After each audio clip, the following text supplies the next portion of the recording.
E aí, como é que vão vocês? Espero que estejam todos bem, todos correndo atrás de seus objetivos.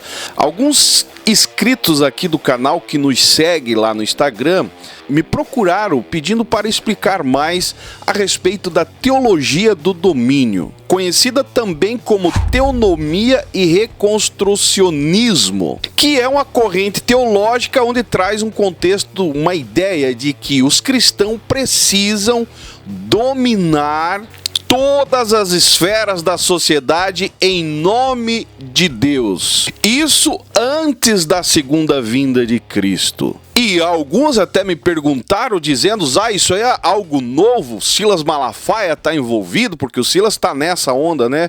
Faz muito tempo que eu estou falando a respeito disso.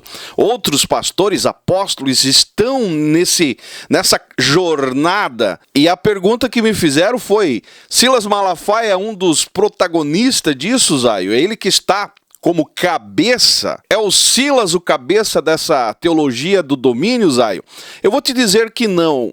Ele faz parte, eles estão nessa busca, estão aplicando isso, porém, a teologia do domínio começou em 1970 até 1980, aonde trazia um certo rigor de aplicar textos bíblicos rigorosamente com a ideia de trazer as leis de Deus para todas as áreas da vida do cidadão, incluindo governo, educação e justiça. E dentro dessa questão política, os defensores desta teologia do domínio buscam incansavelmente a ideia de influenciar dentro da política, trazendo os princípios cristãos para atuar em todas as esferas, com a ideia de trazer valores conservadores aplicando a Bíblia como regra. E se nós for darmos uma olhada, o governo anterior estava envolvido com isso e todos os pastores, com um contexto que é base da teologia do domínio, onde traz estabelecer um reino teocrático na terra. Para você entender, é uma forma de estabelecer as leis de Deus sobre todas as instituições sociais. Simplificando para você, é uma ideia de substituir o sistema secular por uma ordem baseada no contexto de interpretação literal das escrituras sagradas. Agora tem controvérsias.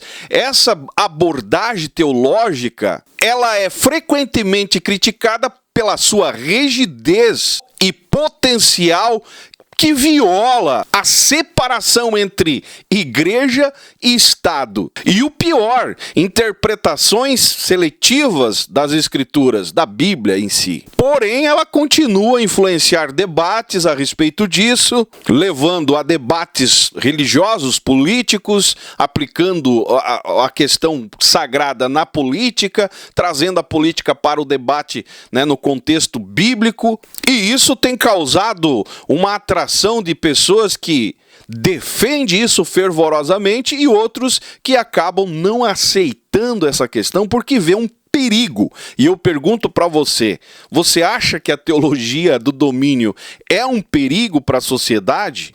Ou você acha que deve ser aplicada? Por que eu digo isso? Porque lendo a respeito, você se depara com alguns riscos de ameaça à própria democracia. Por quê? Porque ela procura influenciar a política com base em princípios religiosos. E tem aquela ideia de quem defende, né, que religião e política não se mistura. E já vem outros, a própria ex-primeira-dama, né, que disse que religião e política se mistura sim. E quem é contra a teologia do domínio diz que traz sérios riscos à democracia, desestabiliza. Até esses dias alguém conversando comigo nas redes sociais, né, a gente trocando a ideia, ele fez algumas perguntas e eu falei, a teologia do domínio em si, ela é muito muito mais perigosa do que o bolsonarismo que vocês tentam combater. E o maior problema, vocês não estão de olho, estão mais de olho num ser que está sendo usado para isso e deixa passar aquilo que realmente está vindo com certo dano a qual vocês acreditam.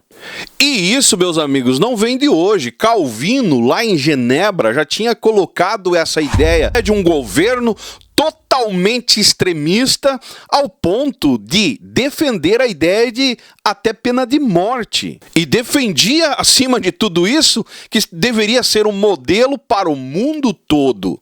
E esse domínio, meus amigos, ela abrange várias tendências cristãs, fundamentalistas, inclusive até mesmo a Igreja Católica. E para nós encerrar, você quer saber qual que são os textos bíblicos que traz a base para essa teologia?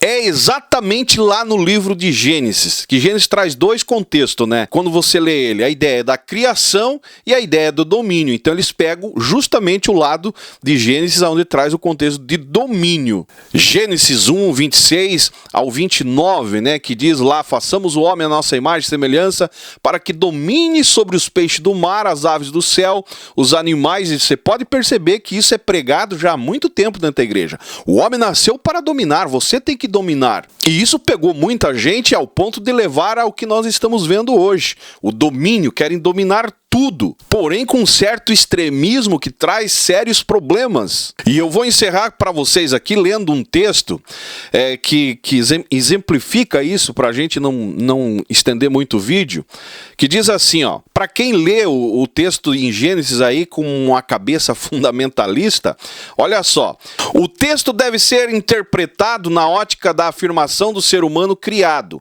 a imagem e semelhança de Deus. Com essa expressão, não se quer em hebraico definir o que é o ser humano, a sua natureza no caso, né? Ao contrário, se quer determinar o que ele operativamente deve fazer. Assim como Deus extraiu tudo do nada, deve o ser humano criador levar avante o que Deus criou com benevolência. Deus viu que tudo era bom, Gênesis 1, 25. E o significado original em hebraico de imagem e semelhança faz com que o ser humano seja representante e o lugar temente do Criador. A expressão subjugar e dominar deve ser entendida simplesmente como cultivar, cuidar e não dominar tudo conforme é defendido. Mas o dominar quer dizer cuidar. Porém, para dominar, usa a palavra hebraica de Gênesis 1, 26, que significa governar bem como o Criador governa a sua criação. Para subjugar, emprega em hebraico o termo kabash, que é de Gênesis 1 e 28, que significa agir como um rei bom, não dominador, que sabiamente olha para os seus súditos.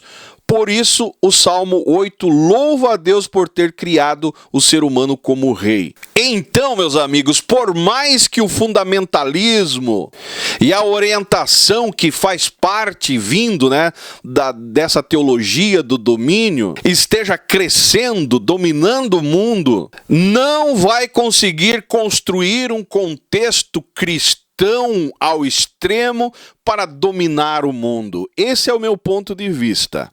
Para vocês que pediram para nós comentar a respeito desse assunto, trazer um pouquinho mais de explicação, porque às vezes eu só dou referência da teologia do domínio, né, nos vídeos. E hoje eu quis trazer aqui, né, o mínimo do mínimo para você entender o porquê que você vê pastores aí, né, querendo dominar.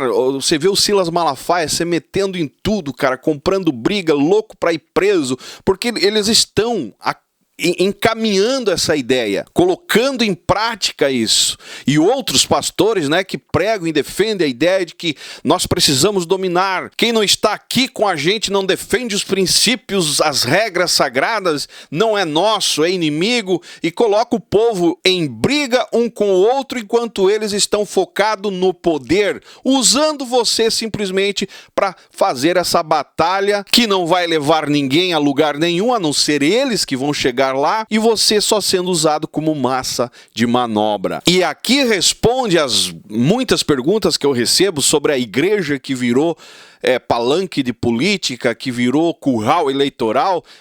A explicação é essa, é a teologia do domínio sendo praticada, ou pelo menos tentando colocar em prática. E muita gente entra na onda achando que tudo é Deus. Ah, mas Deus tem que dominar tudo. Cara, Deus deu livre-arbítrio. Isso quer dizer que nem Ele está preocupado em querer fazer você dominar todas as coisas, mas sim cuidar do que Ele deixou e pôr em prática a sua conduta de fé, de comunhão com Ele, como exemplo para quem queira seguir, e não ser empurrado goela abaixo e sair por aí dominando tudo. Esse é o meu ponto de vista. Se você concorda comigo, deixe seu comentário aí embaixo. E eu encerro por aqui, espero ter explicado um pouquinho para vocês a respeito disso. Se você não é inscrito do canal, se inscreve, me segue nas demais redes sociais, e esse é o canal Fala Zay. Estamos juntos por um Brasil e um mundo melhor.